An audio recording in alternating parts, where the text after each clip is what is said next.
नमस्तेऽस्तु महामाये श्रीपीठे सुरपूजिते शङ्खचक्रगदाहस्ते महालक्ष्मि नमोऽस्तुते।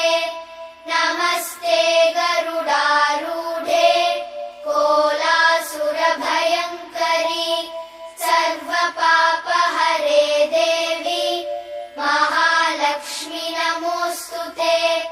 सर्वज्ञे सर्ववरदे सर्वदुष्टभयङ्करि सर्वदुःखहरे देवी महालक्ष्मि नमोऽस्तुते। सिद्धिबुद्धि